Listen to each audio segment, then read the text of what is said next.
ზოგჯერ კომენტარებს რო ვკითხულობ, ფიქრი მიჩნდება, აი თავისუფალი ნებით არის თუ არა დაწერილი ეს კომენტარი, ოღონდ ეს არ არის ხუმრობა ან ლანძღვითი ვიდეო რა. აი მნიშვნელოვანი ფაქტია, რომ ბავშვმა არ იცის როგორ იარსებოს სამყაროში თავიდან.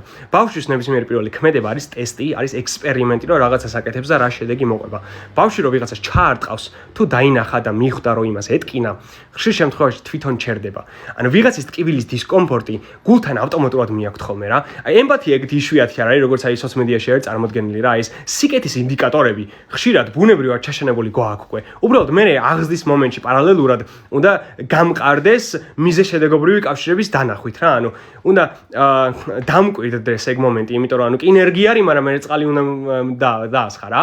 აქედან გამომდინარე, აი სოციალურ ურთიერთობებშიც იგივენაირად არის, რომ აი ჩაგვრა რო ხდება ბაღში ამ პირველ რამდენიმე კლასში, ეგ ძალიან მნიშვნელოვანი მომენტი არის, რაც უნდა მოხდეს, იმიტომ რომ ბავშვები ტესტავენ სოციალურ ურთიერთობას პირველად თავიანთ ცხოვრებაში რა და ერთი ბავშვი ვიღაცას რო აწყენინებს, ვისაც ეწყინა იმას, ანუ სახე ეგრევე ეჭმუხნება, უსევდიანდება და ეს დამნაშავე ბავშვი ამას რა ხედავს, ინსტინქტურად, ავტომატურად ცუდად გრძნობს თავს, იმიტომ რომ სახეებს შორისი კომუნიკაცია ჩაშენებული არის ჩვენ ტვინებში რა და ანუ თვითონვე ხდება რომ უიმე ამას ეწყინა მე ცუდად ვიგზაინ და ეს არ მომეწონა ესე რომ ვიგზაინ და მოდი აღარ ვიზავ, იმიტომ რომ ანუ თავისით ყალიბდება და ეგ ძალიან მნიშვნელოვანი ნაბიჯი არის განვითარებაში რა, რომელიც დავაცემენტეთ და ანუ აღარ ვაძლევთ საშუალებას, იმიტომ რომ ეკრანთან შორის ურთიერთობაში, განსაკუთრებით კომენტარებში, ეგ არ ხდება, იმიტომ რომ ასოებთან არანაირი ფიზიოლოგიური და ბიოლოგიური კავშირი არ გვაქვს.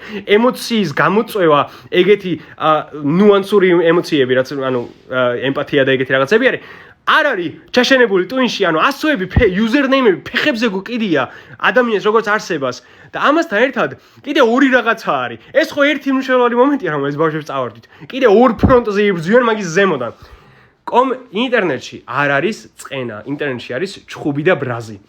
და ისეთივე ინტენსიური ემოცია, რაც არის რომ სხვა საწყენინო და ემპათია იგრძნო ვიღაცის ტკივილის მიმართ, ისეთივე ფიზიოლოგიური და ავტომატური გრძნობა არის ბრძოლაში დამარცხება. ანუ ისევე როგორც ადამიანს არ უნდა რომ ვიღაცას აწყენინოს ტყუილა და ატკინოს, ისევე არ უნდა რომ დამარცხდეს ბრძოლაში. და კომენტარებში არა მხოლოდ ის ნუანსი არის დაკარგული, რომ ვიღაცა შეიძლება რამე ეწყინოს ან ცუდად იგრძნოს თავი, თითქმის ნებისმიერი უსიამოვნო ურთიერთობა ავტომატურად ბრაზიანი ჩხუბი არის. ანუ წყენასაც კი ვერ ხედავენ ბავშვები, იმიტომ რომ ჩვენ ვუმალავთ ტექსტის უკან. ასევე ჩხუბში ვიწევთ ეგრევე კონფლიქტში შედიან. ანუ ნებისმიერი პატარა ნერგი რაც არ უნდა ყოფილიყო, რომ რაღაც ემოციური სიღრმე გააჩნდეს ბავშვს და სული გაეზარდოს, ცოტათი მაინც ეგრევე ფეხს ვურტყავთ და ანუ ვანგრევთ. და კიდე ზემოდან თავის არჩევნის გაკეთების უფლებასაც აღარ ვაძლევთ ალგორითმულ სოციმედიაში, იმიტომ რომ აი ეს ტრენდები, კიუორდები და რაღაცეები კი ყოველთვის იყო და ყოველთვის იქნება, ბავშვები ყველანი ერთმანეთს და სხვებს ბაძავენ, ხო? ანუ მეც ეგრე ვიყავი, შენც ეგრე იყავი, ყველა ეგრე იყო. მაგრამ ანუ ესეთი ყოვლად მომცველი იშვიათი იყო, იმიტომ რომ ფაქტობრივად აი ფიქრი არა მხოლოდ ფიქრის გარეშე გააზრების გარეშეც აი რაღაც გადმორწყეული დისკუსიები უფრო მიდის ონლაინ სივრცეებში დღესდღეობით, იმიტომ რომ აი ნასროლი კომენტარები ვითარი ხოლმე, რა რაღაცა ტექსტი ფაქტობრივად აი ბოტმა რო ავტომატურად გაისროლა, აი უფრო ეგეთი გრძნობა არის, ანუ აი კლავიატურას რო თითებს აჭერ, მაგის აი შეფერხებაც კი აღარ არის ფაქტობრივად ისეთი შეგრძნება მიშდება ხოლმე რა, ანუ შეიძლება ეხლა რაღაც გეგონოთ რომ ბოდავ და შეიძლება მართლა ბოდავდე და ანუ ეგეთი მნიშვნელოვანიც არ არის, მაგრამ მე ვფიქრობ რომ აი დასაიგნორებელიც არ არის.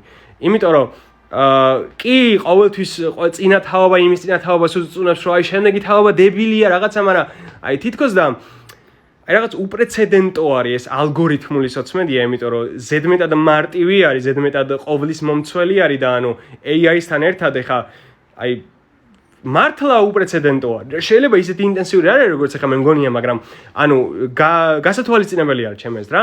და ანუ იცი ეხა ეს TikTok-ერი რო აი ჩერეს კომენტარებით რო თითქოს რაღაცა გაღიზიანებულია, უცნაური არის, მაგრამ აი მე რო ვთქვა რომ მე გაღიზიანებული ვარ, ნამდვილ დიალოგში უნამუსობა იქნება რა, იმიტომ რომ ანუ ჩემი გაღიზიანება ყველაზე ქვემოთ არის პრიორიტეტების სიაში, როცა შესაძლებელია რომ ძალიან დიდი ზიანი უკვე მიყენებული აქვს ბავშვებს და ასევე უარესი ელოდება წინ ეს მნიშვნელოვან ცხოვრების მომენტში რა, აი კოვიდი მაგალითად. კოვიდის თაობა, არ ვიცი, აი მასწავლებლები თუ ხართ, ან დამიმტკიცეთ, ან უარყავით, რომ აი შედეგი აქვს და აი შესამჩნევი არის ის რეალური ზიანი, რაც აი ონლაინ Zoom-ის გაკვეთილებმა და აი COVID-მა ანტისოციალურ გარემომ ყველაზე მნიშვნელოვან წლებში ბავშვის აღზრდისა აი ნეგატიური შედეგი იქონია რა აი უმნიშვნელო საკითხი არ არის ჩემს რა